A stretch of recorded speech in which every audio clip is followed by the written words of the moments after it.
আসসালামু আলাইকুম। বিদ্যাহাটির পক্ষ থেকে সবাইকে জানাচ্ছি স্বাগতম। এখন আমরা গণিত বইয়ের অষ্টম শ্রেণীর গণিত বইয়ের 11 অনুশীলনী নমুনা প্রশ্নের 6 নম্বর সৃজনশীলটা সমাধান করব। তো দেখো 6 নম্বর সৃজনশীলে আমাদেরকে কয়ে বলেছে 7, 5, 4, 9, 3, 8 উপাত্তগুলোর মধ্যক নির্ণয় করো। তো আমরা মধ্যক নির্ণয় করার জন্য আমাদের প্রথম যে কাজটা সেটা হচ্ছে আমরা উপাত্তগুলোকে আগে মানের ঊর্ধ্বক্রম অনুসারে সাজিয়ে দেব। সে কথাটা আমরা লিখে দিই যে উপাত্তগুলোকে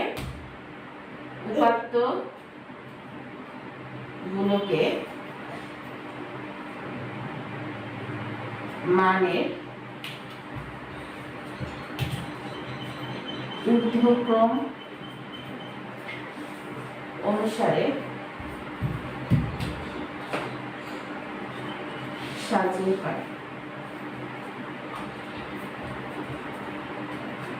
ব্যাস, এবার দেখো আমি ছোট থেকে বড় অনুসারে সাজিয়ে নেব।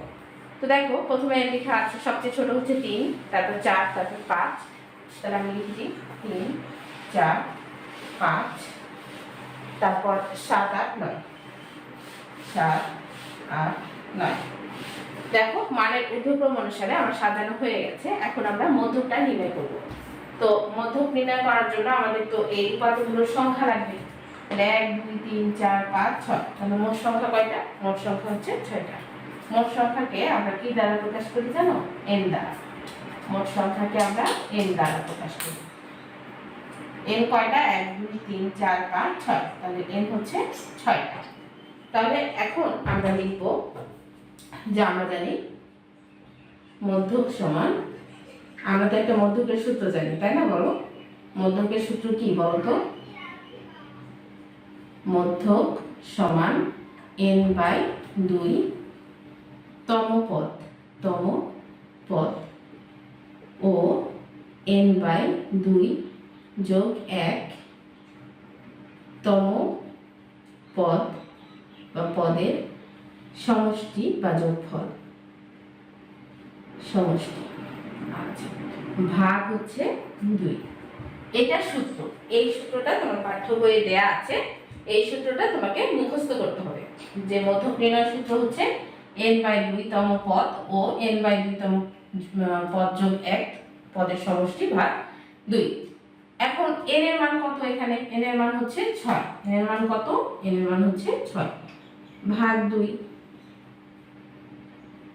আর তম পদ কথাটা লিখতে হবে আমাদের। তম পদ এই সমষ্টি মানে হচ্ছে যোগ, তাই আমি এখানে যোগ চিহ্ন দিয়ে দিলাম। আর এখানে লেখা আছে n মানে 6 ভাগ 2 যোগ 1 তম পদ ভাগ 2। তাহলে দেখো 6 কে যদি তুমি 2 দিয়ে ভাগ করো তাহলে পাবে 3। তাহলে লিখলাম 3 তম পদ যোগ এই 6 কে 2 দিয়ে ভাগ করলে পাবে 3, আর 3 এর সাথে 1 যোগ করলে পাবে 4। তাহলে 4 তম পদ ভাগ 2। এখন আমি এখানে 3 তম পদ মানে তৃতীয় পদ যেটা 1, 2, 3, তাহলে 3 নম্বরে আছে কত? 5। তাহলে 3 তম পদ কত? 5। তারপরে এখানে যোগ চিহ্ন আছে, যোগ চিহ্ন। এবার বলছে 4 তম পদ, তাহলে 1, 2, 3, 4। 4 তম পদ কি? 7। 7 লিখলাম ভাগ কত? 2। তাই 5, 7 কত? 12। 12 2 দিয়ে ভাগ করলে কত পাবো? 6। তাহলে মধ্যক কত পেলাম? মধ্যক পেলাম 6। এই অতএব নির্ণেয় মধ্যক 6 হয়ে গেল। এটা আমাদের অ্যান্সার। তাহলে মধ্যক নির্ণয়ের সূত্রটা তোমাকে একটু কষ্ট করে মুখস্থ করে নিতে হবে। চলো এখন আমরা খ নম্বরটা সমাধান করি। খ নম্বরে দেখো বলছে প্রদত্ত সারণী থেকে গড় নির্ণয় করো। তাহলে আমাদের উপরে একটা উদ্দীপক দেয়া আছে, দেখো বলছে নিচে একটি সারণী দেওয়া হলো, সারণীতে শ্রেণীব্যাপ্তি গণসংখ্যা দেওয়া আছে। এই সারণী থেকেই আমাদেরকে গড় নির্ণয় করতে হবে। তো গড় নির্ণয় করার জন্য আমাদেরকে অবশ্যই একটা সারণী প্রথমে তৈরি করে নিতে হবে। তো আমরা গড় নির্ণয়ের জন্য সারণীটা আগে তৈরি করে নেব। যদি এখানে তোমার গণসংখ্যা দেয়া থাকে, দেখো এখানে গণসংখ্যা দেয়া আছে, যদি গণসংখ্যা দেয়া থাকে তাহলে আমরা সারণীতে ঘর করবো 4টা, অর্থাৎ লম্বালম্বি ঘর করবো, লম্বভাবে ঘর করবো 4টা। আর যদি গণসংখ্যা দেয়া না থাকতো, অনেকগুলো উপাত্ত দেয়া থাকতো, ট্যালি দিয়ে আমাদের গণসংখ্যা বের করতে হতো, তাহলে কিন্তু আমরা 5টা ঘর করতাম। এখন আমরা লম্বালম্বি ভাবে 4টা ঘর করবো। হ্যাঁ, আর শ্রেণীব্যাপ্তি এখানে দেয়াই আছে, আমরা গুনে নেব, তারপরে পাশাপাশি দাগগুলো দেব। আগে তাহলে আমরা লিখে নিই যে প্রয়োজনীয় গড় নির্ণয়ের জন্য প্রয়োজনীয় সারণী বা গড় নির্ণয়ের সারণী বলেছে গড় নির্ণয় করতে। তো গড় নির্ণয়ের সারণী,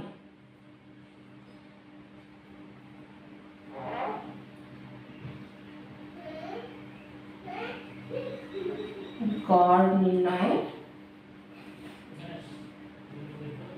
সারণী। তাহলে আমাদেরকে এখানে ঘর কয়টা করতে হবে দেখো, গুণ 1 2 3 4 5 6, 6টা আমাদেরকে ঘর করতে হবে।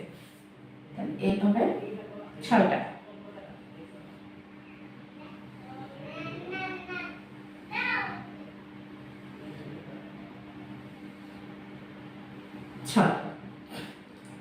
আচ্ছা, এখন আমি কি বললাম তোমাদেরকে, যদি আমাদের গড় নির্ণয় করতে বলে আর গণসংখ্যা দেওয়া থাকে তাহলে লম্বাভাবে আমরা 4টা কলাম তৈরি করব। এই লম্বালম্বি ভাবে যে ঘরগুলো আমি তৈরি করছি এগুলোর নাম হচ্ছে কলাম, এগুলোর নাম হচ্ছে কলাম। কলাম তৈরি করব আমরা কয়টা? কলাম তৈরি করব আমরা 4টা। আর পাশাপাশি গুলোকে বলে রো। তাহলে দেখো আমরা লম্বাভাবে 4টা দাগ দিলাম। প্রথমটা হচ্ছে আমাদের শ্রেণীব্যাপ্তি, প্রথমটা সবসময় শ্রেণীব্যাপ্তি। আচ্ছা, দ্বিতীয়টা হচ্ছে আমাদের মধ্যমান, এই মধ্যমানকে xi দ্বারা প্রকাশ করা হয়, xi। তারপরটা হচ্ছে আমাদের গণসংখ্যা, গণসংখ্যাকে fi দ্বারা প্রকাশ করা হয়, চাইলে এখানে একটা ফার্স্ট ব্র্যাকেট নিতে পারো। আর লাস্টে আমরা এই fi আর xi নির্ণয় করব।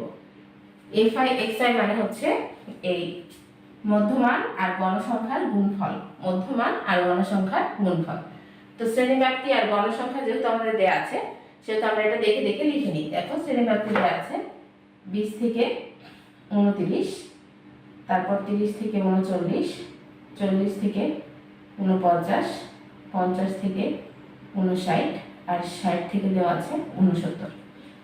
এবার আমাদেরকে গণসংখ্যাগুলো দেওয়া আছে 10 6 18 12 8, 10 6 18 12 8। এবারে আমাদেরকে মধ্যমান নির্ণয় করতে হবে। তো মধ্যমান নির্ণয় করার সময় তুমি কি করবে, এইটা আর এটা যোগ করবে, অর্থাৎ শ্রেণীর ঊর্ধ্বসীমা আর নিম্নসীমা যোগ করবে, করে 2 দিয়ে ভাগ করে দিবে, তাহলেই মধ্যমান নির্ণয় হয়ে যাবে। তাহলে 29 আর 20 যোগ করলে হচ্ছে 49, 49কে তুমি 2 দিয়ে ভাগ করে দাও, 49কে 2 দিয়ে যদি তুমি ভাগ করো তাহলে পাবে 24.5, 24.5। এখন এই প্রত্যেকটাকে 2 দিয়ে ভাগ করবে, সরি 2টা যোগ করবে এবং যোগ করে 2 দিয়ে ভাগ করবে। এগুলোর মধ্যে ডিসটেন্স কত দেখো তো, 10 10 করে ডিসটেন্স না, তাহলে 2 দিয়ে ভাগ করলেও কিন্তু এখানে 10 10 করে ডিসটেন্স হবে। তাহলে পরেরটা হবে কত, পরেরটা হবে 34.5, তারপরটা হবে 44.5। তুমি চাইলে দুইটা মানে করতে পারো, ম্যানুয়ালি করতে পারো, এটা যোগ করে 2 দিয়ে ভাগ করবে। তারপর 54.5, তারপরটা হবে তাহলে 64.5। আমি কি করেছি, প্রথমটা বের করেছি, তারপর প্রত্যেকটার সাথে 10 করে যোগ করে দিয়েছি, তাহলে আমার মধ্যমান বের হয়ে গেছে। তুমি চাইলে ম্যানুয়ালি প্রত্যেকটা এটা এটা যোগ করবে, 2 দিয়ে ভাগ দিবে, প্রতিটা ক্ষেত্রে দেখবে এটাই আসবে, যোগ করে 2 দিয়ে ভাগ দিবে, এটাই আসবে। এখন আমাদের কাজ কি, এখন আমাদের কাজ হচ্ছে এই মধ্যমান আর এই গণসংখ্যাটাকে গুণ করে দেওয়া। তাহলে এটার সাথে যদি এটাকে গুণ করো তাহলে হবে কত, 245। এবার 34.5 এর সাথে 6 গুণ করতে হবে, ক্যালকুলেটরে করে নিবা, আমি ক্যালকুলেটরে করে নিচ্ছি। 34.5 গুণ হচ্ছে 6, 207, তাহলে 207। তারপর হচ্ছে 44.5 এর সাথে 18 গুণ করতে হবে, 44.5 এর সাথে 18 গুণ করলে হবে 801। তারপরে 54.5 এর সাথে 12 গুণ করতে হবে, 54.5 গুণ 12 654। তারপর 64.5 গুণ হচ্ছে 8, 516 16। তাহলে দেখো সবগুলো কিন্তু আমাদের গুণ করা হয়ে গেছে। আমরা মোট নির্ণয় করবো, এই জন্য আরেকটা ঘর আমরা নিয়ে নিচ্ছি এক্সট্রা করে। এখানে আমরা হিসাব করে মোটটা নির্ণয় করবো। হ্যাঁ, হিসাব করে মোটটা নির্ণয় করবো। এখন দেখো আমাদের FI XI যেগুলো আছে সেগুলো আমরা সবগুলো যোগ করে নেব, আর গণসংখ্যা যেগুলো আছে সেই গণসংখ্যাগুলো আমরা যোগ করে নেব। তাহলে গণসংখ্যাগুলো আমরা যোগ করে নেব। তাহলে যোগ করে পাবো, গণসংখ্যাকে n দ্বারা প্রকাশ করা হয় 54, যোগ করে পাবো 54। আর এই FI XI টাকে আমরা নির্ণয় করে নেব, সামেশন অফ FI XI, অর্থাৎ এই সবগুলোকে আমরা কি করব, যোগ করব। 245 যোগ 207 যোগ 801 যোগ 654 যোগ 516 করলে আসবে 2423। 2423, তাহলে যোগ করে পেলাম কত? যোগ করে পেলাম 2423। এখন আমাদেরকে গড় নির্ণয় করতে হবে। তো আমরা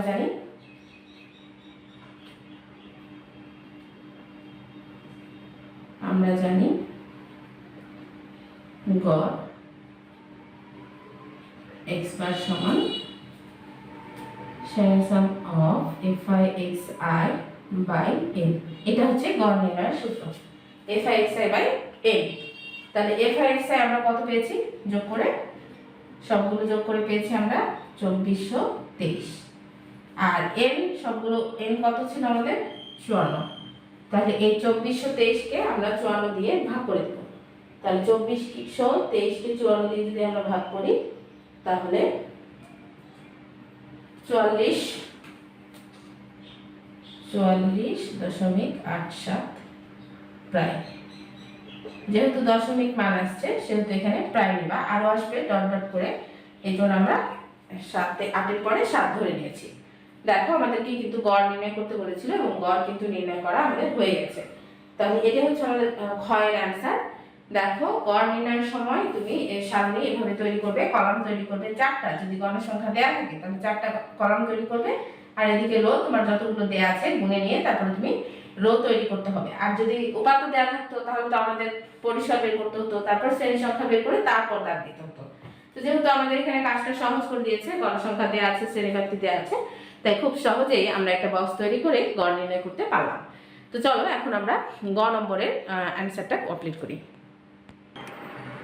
6 গ নম্বরে তোমরা দেখো বলছো উপাত্তগুলোর আয়তলেখ আঁকো। তো আয়তলেখ আঁকার জন্য আমাদেরকে একটা সারণী তৈরি করতে হবে। আয়তলেখ অঙ্কনের জন্য সবসময় সারণী আমরা 3 কলাম নিব সবসময় আমরা 3টা, একটা শ্রেণীব্যাপ্তি, একটা অবিচ্ছিন্ন শ্রেণীসীমা, আর একটা হচ্ছে গণসংখ্যা। এই নিয়ে আমাদের সারণীটা তৈরি করতে হবে। তো দেখো আমি সারণীটা তৈরি করি। দেখো আমাদের উপরে কিন্তু যে তথ্য দেয়া আছে সেই তথ্য দেখো 6টা বক্স আঁকা আছে। তো আমরা এখানে সেম 6টা বক্স এঁকে নিব।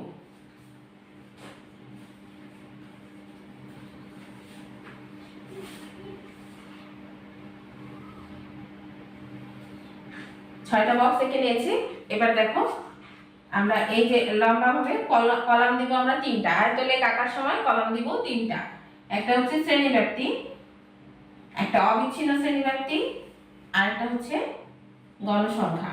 সবসময় আমরা কলাম দিব কয়টা? 3টা। আয়তলেখ আঁকার জন্য কলাম দিব 3টা। তাহলে এখানে হচ্ছে শ্রেণীব্যাপ্তি, এখানে হচ্ছে অবিচ্ছিন্ন শ্রেণীব্যাপ্তি,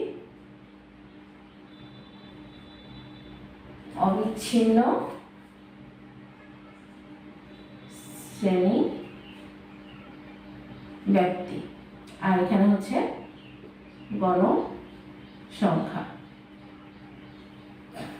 শ্রেণীব্যাপ্তি এখানে যা আছে আমরা দেখে লিখে নেব। 20 থেকে 29, তারপর 30 থেকে 39, 40 থেকে 49, 50 থেকে 59, 60 থেকে 69। এখন গণসংখ্যা আমাদের লেখা আছে 10, 6, 18, 12, 8।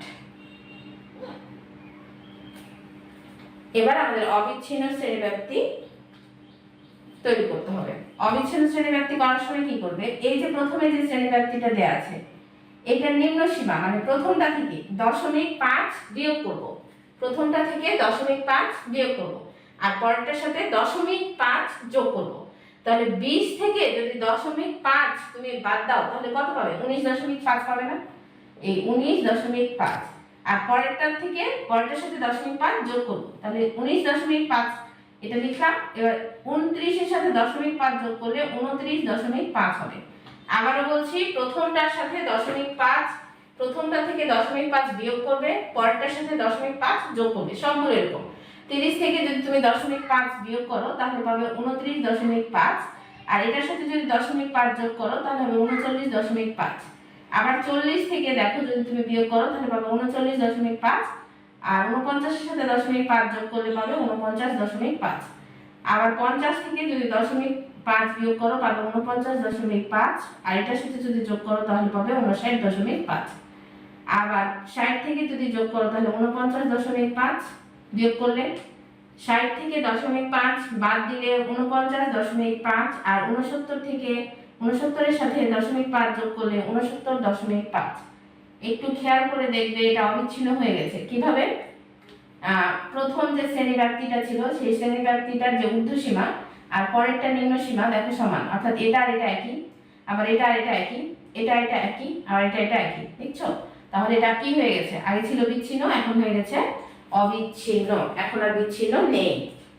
এইবারে আমাদেরকে ছক কাগজে এই যে আমরা অবিচ্ছিন্ন শ্রেণীব্যাপ্তি আর গণসংখ্যা এটাকে আমাদের স্থাপন করে আয়তলেখটা অঙ্কন করতে হবে। চলো ছক কাগজে স্থাপন করি। দেখো আমি একটা ছক কাগজ নিয়েছি। এই ছক কাগজে দেখো আমি নিচে এখানে কলম দিয়ে একটা দাগ দিয়ে দিয়েছি, নিচে এই বড় না কিন্তু এটা একটু ইগনোর করবে প্লিজ। এই যে নিচে আমি একটা দাগ দিয়ে দিয়েছি, তোমরা স্কেল ধরে সুন্দর করে পেন্সিল দিয়ে তারপরে করবে। আমি বোঝার জন্য এখানে কলম দিয়ে করতেছি, না হলে ক্যামেরাতে ভালোভাবে আসতেছে না, বোঝা যাচ্ছে না, এই জন্য আমি হচ্ছে বোঝার জন্য কলম দিয়ে করছি। তো এই বরাবর একটা দাগ দিয়ে নেবে ভূমি বরাবর, আর এই বরাবর একটা দাগ দিয়ে নেবে। এটা হচ্ছে আমাদের এক্স অক্ষ, দেখো আমি এক্স লিখেছি, এটা হচ্ছে ও, এটা হচ্ছে ওয়াই। আচ্ছা, এখন দেখো আমরা কি করব, এই এক্স অক্ষে আমরা অবিচ্ছিন্ন শ্রেণীব্যাপ্তি বসাবো, এক্স অক্ষে বসাবো অবিচ্ছিন্ন শ্রেণীব্যাপ্তি আর ওয়াই অক্ষে বসাবো গণসংখ্যা। তাহলে এক্স অক্ষে বসাবো কি? অবিচ্ছিন্ন শ্রেণীব্যাপ্তি। অবিচ্ছিন্ন শ্রেণীব্যাপ্তিতে আমাদের প্রথম মান ছিল 19.5, প্রথম মান ছিল আমাদের 19.5। তো আমরা অবিচ্ছিন্ন শ্রেণীব্যাপ্তি সেই অনুসারে বসিয়ে দিব। একটু খেয়াল করো, আমি বসিয়ে নিই, তারপর আবার আমি তোমাদেরকে দেখিয়ে দিচ্ছি।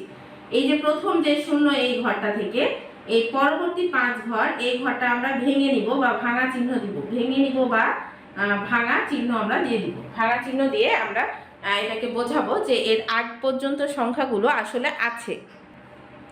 আমি আবারও বলছি, প্রথম ঘরটা কি করব আমরা, প্রথম ঘরটা আমরা জাস্ট ভাঙা চিহ্ন দিয়ে, এভাবে ভাঙা চিহ্ন দিয়ে প্রথম ঘরটা আমরা বাদ দিয়ে দিব, এই প্রথম ঘরটা। তারপরে প্রথম ঘরের প্রথম মানটা আমাদের ছিল 19.5, তাহলে এই ঘরের এই মানটা হচ্ছে 19.5। তারপরে থেকে পরের 5, অর্থাৎ আমরা প্রতি ঘরকে, একটা ঘরকে ধরবো 2, একটা ঘরকে কত ধরবো? 2 একক ধরে কাজ করব, একটা ঘরকে ধরবো 2। তাহলে 19.5, পরেরটা ছিল আমাদের কত? 29.5, তারপরেটা ছিল 39.5, 39.5। তারপরে কত ছিল? তারপরটা ছিল আমাদের 49.5, তারপরটা ছিল আমাদের 59.5, তারপরটা ছিল 69.5। আচ্ছা, এই পর্যন্ত আমাদের নিয়ে নিতে হবে। নেওয়ার পরে আমরা উপরের দিকে গণসংখ্যাগুলো স্থাপন করব। গণসংখ্যা স্থাপন করার সময় আমরা প্রত্যেক এক ঘরকে এক একক ধরব। তাহলে এই প্রথমে এখান থেকে এই 0 থেকে এই পর্যন্ত হচ্ছে 5 থাকে, তাহলে এটা হচ্ছে 5, তারপর এটা হচ্ছে 10, এটা তাহলে 15, এটা 20 আর এটা তাহলে 25। প্রতি ঘরকে আমরা এক একক ধরেছি, প্রতি ঘরকে এক একক ধরেছি। এখন দেখো 19.5, এই 19.5 যখন ছিল তার মানে এটা প্রথম ঘরটা আর কি। 19 যখন 5 ছিল তখন গণসংখ্যা কত ছিল? গণসংখ্যা তখন ছিল 10। তাহলে আমরা 10 উপরের দিকে উঠবো। তাহলে এখানে হচ্ছে 5 আর এখানে হচ্ছে 10। তাহলে যখন 19.5 হবে তখন এখানে আমরা উঠবো 10 ঘর উপরে। তাহলে আমরা 10 ঘর যদি উপরে উঠি তাহলে এই যে দেখো 5 আর এখানে হচ্ছে আমাদের, এখান থেকে এখানে 5, এখানে তাহলে 10। তাহলে এই হচ্ছে আমাদের একটা বিন্দু। তারপরে যখন 29.6 মানে যখন এই পরের ঘরটা ছিল 5, তখন এখানে গণসংখ্যা ছিল 6। তাহলে উপরে আমরা উঠবো এই 5 আর এই হচ্ছে 1, 6। এবার পরের ঘরে যখন এখানে যাবে তখন আমাদের পেয়েছিলাম আমরা কত? 39.5। 39.5 হচ্ছে 18। তাহলে এই হচ্ছে 39.5, এখানে আঙুল রাখা। এবার ওপর দিকে উঠবো আমি 18। তাহলে এখানে হচ্ছে 5, এখানে 10, এখানে 15, 16, 17, 18। তাহলে এই ঘরে হচ্ছে আমাদের হয়ে গেল বিন্দু দেওয়া। তারপরের ঘরটা হচ্ছে 49.5। তাহলে 18 পরে হচ্ছে 12। দেখো গণসংখ্যা এই যে 18 পরে হচ্ছে 12, 18 পরে 12। তাহলে এই যে 49, তাহলে এই এই এই ঘরে আমাদের হাত দিতে হবে এখন 49, 12 ঘর আমরা উপরে যাব। 10, 11, 12। পরবর্তীটায় 59.5 লাস্টেরটা, এটা হচ্ছে 8 দেওয়া আছে গণসংখ্যা। এই হচ্ছে 5, 6, 7, 8 দেওয়া শেষ। এবার আমরা কি করব? এই যে বিন্দুগুলো দিলাম, এই বিন্দুগুলো থেকে আমরা এক্স অক্ষ বরাবর প্রত্যেকটাতে আমরা লম্ব টানবো। এক্স অক্ষ বরাবর প্রত্যেকটাতে লম্ব টানবো। স্কেল ধরে কাজটা করবা তাহলে সুবিধা হবে। আমি বড় স্কেলটা ধরে নিচ্ছি। প্রত্যেকটা এক্স অক্ষ বরাবর আমরা লম্ব টেনে নেব, প্রত্যেকটা এইভাবে লম্ব দিয়ে নিব।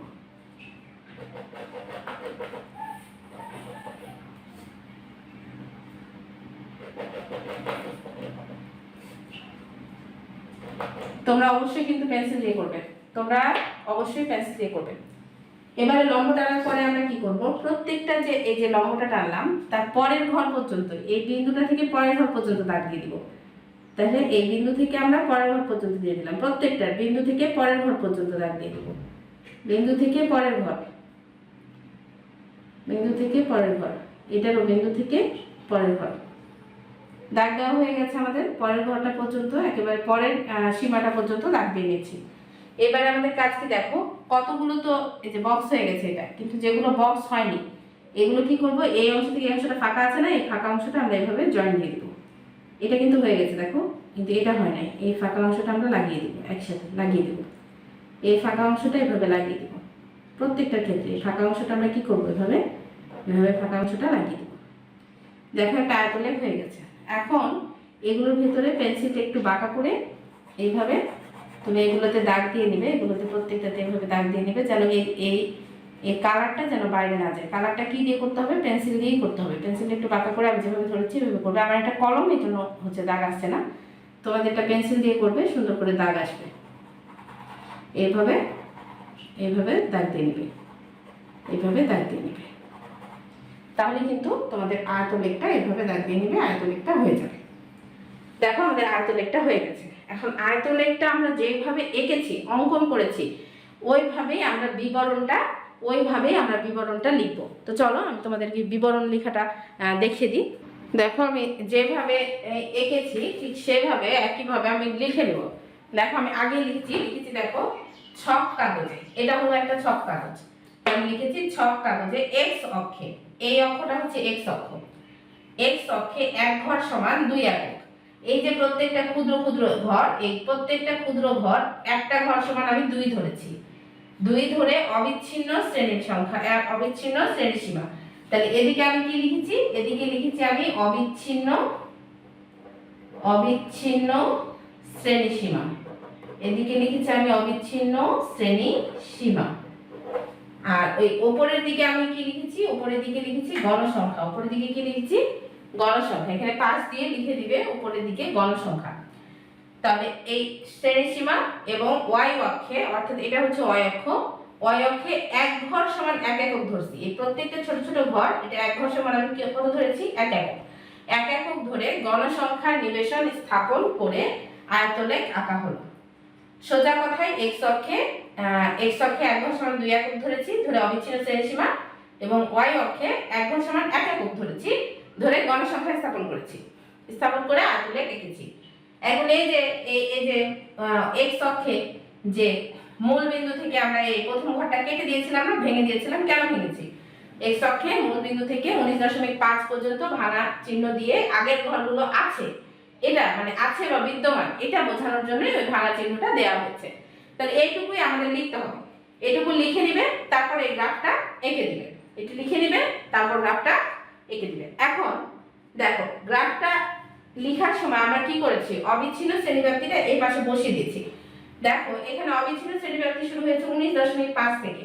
তো আমি এখান থেকে লেখা শুরু করেছি, এই পুরোটা লিখে এই ঘরে গেছি, লাস্টের ঘরটা কিন্তু গেছি আমি 69.5, এই ঘরটা কিন্তু আমি নিয়েছি, এটা নিতে হবে। এখান থেকে শুরু করে এই পাশে যে শেষ করবে। আবার বলছি, এখান থেকে শুরু করে এইখানে 69.5 যে শেষ করবে। এখান থেকে শুরু করে লাস্ট এখানে কত আছে? 59.5, এবং তারপর লিখবে 69.5। দেখো আমি সেভাবেই লিখেছি, এবং তারপরে গুনে গুনে যেটাতে গণসংখ্যা যত আছে গুনে গুনে উপরের দিকে উঠবে, এবং ডট দিয়ে যেভাবে আমি আঁকা দেখালাম সেভাবে এঁকে নেবে। তাহলেই কিন্তু আমাদের আয়তলেখটা অঙ্কন করা হয়ে যাবে। তো আজকের মতো এই পর্যন্তই, দেখা হবে পরবর্তী পর্বে। তোমরা সবাই ভালো থেকো, সুস্থ থেকো, আল্লাহ হাফেজ।